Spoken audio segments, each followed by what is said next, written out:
Halos 4 na araw na mula nang makauwi ako sa bayan namin. Nakaupo ako sa may balkonahe ng bahay habang nakatanaw sa dagat. Napakaganda ng umaga at hindi gaanong mainit ang pagsikat ng araw. Tanaw na tanaw ko din kung gaano kalinaw at kakalma ang dagat. Parang ang sarap maligo. Hindi sinasadya, natanaw ko siya sa di kalayuan. Si Richard. Tumingin siya sa direksyon ko kaya nagkatitigan kami. Magkakilala na kami simula pagkabata pa lang. Magkabarangay sa probinsya at malapit na magkakaibigan ang mga magulang. Madalas silang bumisita sa bahay noon kung saan madalas din nilang sinasabi na ipapakasal daw nila kami ni Richard kapag nasa tamang mga edad na. Ako naman ay todo kontra. Madalas ko din sabihing imposible. Pagkatapos, tatalikod at iirapan siya. Si Richard naman, hindi kumukontra at hindi naman sumasang-ayon sa kanila.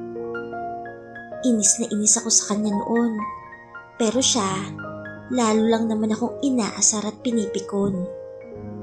Pareho ang pinasukan naming eskwelahan sa elementarya, high school, hanggang sa unang taon sa kolehiyo. Hindi kami magkasundo. Simula elementarya pa lang, kaya nga ikinagulat ko ng sobra noon nang magsimula siyang manligaw. Nasa ika-4 na taon na kami sa high school noon. Madalas niya akong bigyan ng mga regalo, bulaklak at kung ano-ano pa. Nakakainis siya kasi. Kahit ilang beses ko pa siyang supladahan at sungitan, parang wala lang sa kanya. Mas nakakainis lang, di ba? Maliban dyan, hinahatid sundo niya pa ako. Kaya halos araw-araw siyang may natatanggap na katarayan at kasungitan sa akin noon. May mga panahon din dati na madalas niya akong haranahin. Minsan, sa eskwelahan, madalas sa bahay. Inaasar-asar pa ako sa bahay ng dahil doon. Sa inis ko, madalas na tinatapunan ko lang siya ng tubig. Sa kabila ng mga katarayan at kasungitan ko sa kanya, naging masugid at matyagang manliligaw pa din siya. Dagdagan pa ng suporta ng lahat sa kanya. Dumating sa punto na nasakal at nagsawa na ako. Kaya nang may dumating na oportunidad para makapag-aral ako sa Maynila, sinunggaban ko kaagad. Sa ika-2 taon sa kolehiyo, tuluyan na nga kami nagkahiwalay ni Richard. Tandang-tanda ko pa noon ang malungkot na mukha niya nang malamang sa Maynila na ako mag-aaral. Magpaganon pa man, wala pa rin nakapagpigil sa pag-alis ko. Umalis ako nang hindi man lang nagpapaalam sa kababata at sa masugid na manliligaw ko. "Elaine, bumaba ka na dyan at kakain na!" Naputol ang pag-iisip ko nang marinig ang tawag ni Mama. Inalis ko ang tingin mula kay Richard at pumasok ulit sa kwarto ko. Ibang-iba nata siya ngayon. "Hi Richard, mas gumapo ka lang. Nagbago ka na agad." Di napigilang sabi ko. Naging malaki ang pagbabago sa kanya sa nakalipas na 3 taon. Oo, 3 taon. Ang bilis lang ng panahon. Sa loob ng mga taon na yan, pinaniwala kong sarili ko na wala akong espesyal na nararamdaman para sa kanya. Pero mula nang magtama ulit ang mga mata namin, parang may napagtanto at naramdaman akong kakaiba. Humarap ako sa salamin at nag-ayos na muna ng sarili. Ikakain ko na lang to. Panigurado, mawawala din to. Nadatnan ko si Tita Elvie habang kausap si Mama. Si Tita Elvie ang ina ni Richard. "Magandang umaga po, Tita." Bati ko. "Magandang umaga din, Iha. Dumaan lang ako dito para imbitahan kayo sa salo-salo sa bahay ngayong Sabado. Sana makapunta ka." Nakangiti niyang sabi sa akin. "Sige po, salamat sa imbitasyon, Tita." Sagot ko. Naisip ko bigla si Richard. Nakipagkwentuhan pa si Tita kay Mama bago umalis sa bahay. May pupuntahan pa daw kasi siya. "Kaarawan na ni Richard sa Sabado." Biglang sambit ni Mama habang kumakain kami ng agahan. Ika-21 taong kaarawan niya na pala. Hindi lang ako umimik. "Pupunta ka ba, anak?" Tanong pa ni Mama. Pupunta nga ba ako? Baka hindi lang naman ako pansinin ng lalaking yun. Ni simpleng ngiti nga, hindi pa ako binibigyan ng taong yun mula nang dumating ako. Kung sa bagay, ano pa nga bang dapat kong asahan? Ang salubungin at yakapin niya ako pagkatapos ng lahat? Hindi ko po alam, sagot ko. Sumapit ang Sabado at napagpasyahan kong dumalo na lamang sa kasiyahan.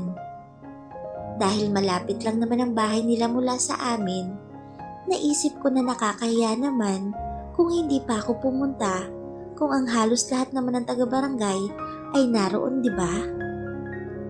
O siya, ang totoo niyan, gusto ko din namang makita siya. Pansin ko ang pagtutok ng mga mata sa direksyon ko nang dumating ako sa bahay nila Richard. Sa lahat ng mga mata, ang mga mata niya na tila nabigla at naging malamlam ang pinakatinitigan ko. Nagkatitigan ulit kami hanggang siya na lamang ang unang umalis ng tingin. Kinabahan ako bigla at ang lakas-lakas ng tibok ng puso ko. Naglakad ako palapit sa kanya. "Happy birthday!" Bati ko sabay abot ng regalo na dala ko. Ngumiti siya at tiningnan lang ako. Kinuha niya din naman yung regalo mula sa akin. "Cheers!" sabi niya sa lahat sabay taas ng isang bote ng alak. Naglakad na lamang ako papunta sa mesa kung saan naroon sila Tita Elvie. "Kamusta ka na, Iha?" tanong ni Tito Delphine sa akin. "Mabuti naman po, Tito." "Kailan ka pa babalik sa Manila?" tanong pa niya. "Babalik din ho ako agad. Ilang araw lang naman po ako dito. May naghihintay na trabaho na po kasi sa akin doon eh." Sagot ko. "Umuwi ka pa?" Medyo nabigla pa ako nang marinig ko ang mga katagang yan. Si Richard pala. Umupo siya sa bakanting upuan sa tabi ko. Naamoy ko ang pinaghalong amoy ng alak at pabango niya. Nagsalita siya ulit. "O baka naman, may kasintahan ang naghihintay sa'yo doon, Elaine." Ramdam ko ang kakaibang pait at panunuya sa pagkakasabi niya. Tiningnan ko siya at hindi ko maipaliwanag ang ekspresyon ng mukha niya. Lumagok pa siya ng alak at ibinalik ulit ang tingin sa akin. Labis na pagkailang ang nararamdaman ko kaya naisipan ko nang magpaalam. "Tita, Tito, kailangan ko na po palang umuwi. May gagawin pa po kasi ako eh." "Sandali, kumain ka muna." Si Tito Delphine. "Hindi na ho, kumain na po ako sa bahay." Sabi ko, kahit ang totoo, nagugutom na ako. Nakakainis naman kasi eh. "Richard, ihatid mo na si Elaine." Si Tita Elvie. "Wag na ho, kaya ko na." Tumayo na ako subalit tumayo din siya sabay sabing, "Ihatid na kita." Bumilis na naman ang pagtibok ng puso ko. Nakakailang nakatahimikan ang namayani sa aming dalawa habang naglalakad. Nahihiya akong kausapin siya hanggang sa nakarating na kami sa labas ng bahay. Salamat nga pala. Sabi ko sa kanya, subalit hindi naman siya sumagot. Nakatitig na naman siya sa akin. At nang papasok na ako sa loob ng bahay, nang hawakan niya ako sa kaliwang braso at hinapit papalapit sa kanya. Tila may kakaibang kuryente ang dumaloy sa sistema ko, lalo pat ilang pulgada na lamang ang pagitan ng mga mukha at ng mga labi namin. Hanggang sa inilapit niya na nga ng tuluyan. Segundo, minuto, hindi ko alam kung gaano katagal. Basta ang alam ko, ibang-iba sa pakiramdam. Dinig na dinig ko ang tibok ng mga puso namin. Ganoon palang pakiramdam ng unang halik. Ilang sandali pa, naramdaman ko ang paglalim ng mga halik niya. Pareho kaming humahabol sa paghinga nang maghiwalay ang mga labi namin habang magkadikit pa din ang mga noo. Mahal na mahal pa rin kita, Elaine. Puno ng emosyong sabi ni Richard at hindi ako agad nakasagot. Ilang segundo pa, naglakad na siya palayo. Hindi ako nakatulog ng maayos sa gabing yun. Marami ako napag-isip-isip. Kagabi ko nakumpirma at naamin sa sarili ko kung ano ba talagang nararamdaman ko para sa kanya. Minahal at minamahal ko pa rin siya. Oo, minahal ko na siya dati pa. Masaya akong bumangon kinaumagahan.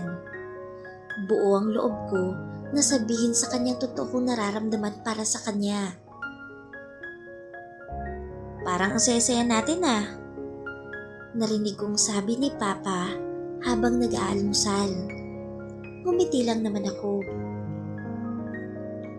Pa, saan kaya si Richard ngayon?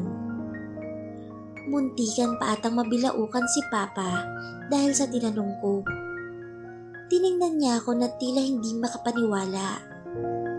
Kalaunay, sinagot niya din naman ang tanong ko. Nasa palaisdaan nila siguro.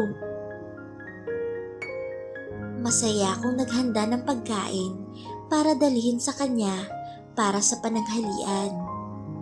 Nag-ayos pa ako ng sarili para sa kanya. Pagdating ko sa palaisdaan, natanaw ko kaagad siya na nakatalikod. Lumapit ako at tinawag siya. Richard! Agad siyang lumingon at bakas sa mukha ang pagkabigla nang makita ako. Ngumiti ako sa kanya ng ubod ng tamis. Elaine, anong ginagawa mo dito? Kalmado niyang sabi. Ngumiti ulit ako ng mas matamis pa. May sasabihin sana ako. Kinabahan ako bigla at nakadama ng pag-aalinlangan kung itutuloy pa bang sasabihin. Katahimikan. Kaya ko to. Magsasalita na sana ako ulit nang may narinig akong tumawag sa kanya mula sa likuran. Chard! Angelica! Sambit ni Richard. Nakita ko ang pagliwanag ng mukha niya nang makita ang babae. Pamilyar na pamilyar ang mukha niya. Angelica, si Elaine. Kaklase natin nung high school. Natatandaan mo pa? Pagpapakilala ni Richard. Kaklase pala namin siya nung high school. Kaya pala pamilyar. Kamusta, Elaine? Sabi nito. Ngumiti lang ako sa kanya. Nagsalita ulit si Richard. Kinabahan ako bigla sa sasabihin pa niya. Pakiramdam ko, nangihina ako dahil sa kutob ko. Wag naman sana. Elaine, si Angelica nga pala. Kung pwede lang sana, tumigil ng oras para hindi ko na marinig ang idudugtong niya. Subalit hindi pwede. At iyon nga, sinabi niya na. Mapapangasawa ko. Hindi ko alam kung ano bang dapat maramdaman ko. Ang tanga ko para umasang maghihintay pa si Richard sa pagbabalik ko. Kung sa bagay, sino nga ba ako? Diba, ako lang naman ang naiwan dito. Alam ko na nararapat lang naman sa akin to. Pero ang sakit sa puso. Ang bigat sa pakiramdam. Ganito pala kapag nasasaktan. Kung kailan ako tutugon sa pagmamahal niya dati, saka ko naman malalaman na may mapapangasawa na pala siya. Grabe, 21 pa lang kaya siya. At lang, diba? Tumingin si Angelica kay Richard. Nakita ko naman ang pag-angat ng isang sulok ng labi niya. Kahit medyo nangihina, pinilit ko pa rin magsalita. Talaga? Wow! Congrats! Hindi talaga ako magaling umarte. Halatang halata ang pilit ng ngiti ko. Pagkasabi ko nun, tumalikod na ako at nagsimula ng maglakad. Subalit nagsalita pa si Richard. May sasabihin ka sa akin, di ba? Nakangiti pa yung loko. Visit ka. May iba ka na pala. Yan ang gusto kong sabihin sa kanya sa mga oras na yon. Subalit ito na lang ang sinabi ko. Wala. Umiyak ako ng umiyak pagdating sa bahay. Nagkulong ako sa kwarto hanggang sa nakatulog na lang ako. Naalimpungatan ako nang may marinig na kumakatok sa pinto ng kwarto. Si Mama pala. Binuksan ko ang pinto. May mga harana daw sa'yo. Kinabahan ako bigla sa sinabi ni Mama. Dali-dali ako naglakad papunta sa balkonahe. Elaine, mga harana kami sa'yo. Pambihira, si Pedro lang pala. Akala ko pa naman Wag na Pedro, masyado nang makaluma yan. Sigaw ko. Umalis ako sa balkonahe at akmang babalik na sa kwarto nang marinig ko ng simula ng pagkanta nila. Dahil sa mabigat pa rin ang nararamdaman ko, bigla akong nainis kaya naisipan kong kumuha ng isang balde ng tubig mula sa CR. Sabi ng muntikan ko pang mabitawan yung timba na hawak ko nang makita kong sino ang nasa labas ng bahay. Medyo marami na din ang nagkukumpulang mga tao. Anong ginagawa mo dito? Sigaw ko. Bakit namamagamang mata mo? Tanong niya. Pakialam mo? Sagot ko naman. Umiyak ka no? Tanong pa niya. Visit na Richard to. Alam na din naman. Tumalikod ako. Elaine, nagbibiro lang ako kanina. Natigilan ako sa sinabi niya. Nagbibiro? Biglang kumulo ata ang dugo ko. Subalit mas natigilan ako sa dinagdag niya pa. Alam mo naman na mahal pa din kita, di ba? Narinig ko ang paghiyaw ng mga tao sa labas. Tila naiiyak na ako. Humarap ulit ako sa kanila at nakita ko ang lapad ng pagkakangiti niya. Pambihira talagang lokong to. Kinuha ko yung timba na may tubig at ibinuhos ang laman sa kanya. Kitang-kita ko ang pagkabigla sa mga mukha ng mga tao sa labas. Tinaasan ko siya ng kaliwang kilay. Yan, para sa pagpapayak mo sa akin kanina. Nakakainis ka. Sigaw ko sa kanya habang di ko na napigilan pang mapangiti. Mahal na mahal din kaya kita. Sigaw ko pa. Talaga? Di makapaniwalang tanong ni Richard at nagmadaling umakyat papunta sa balkonahin ng bahay. Nagpalakpakan ng mga tao sa labas. May narinig pa akong nagsabi ng, "Sa wakas!" Tama nga sila. May tunay na pag-ibig pala.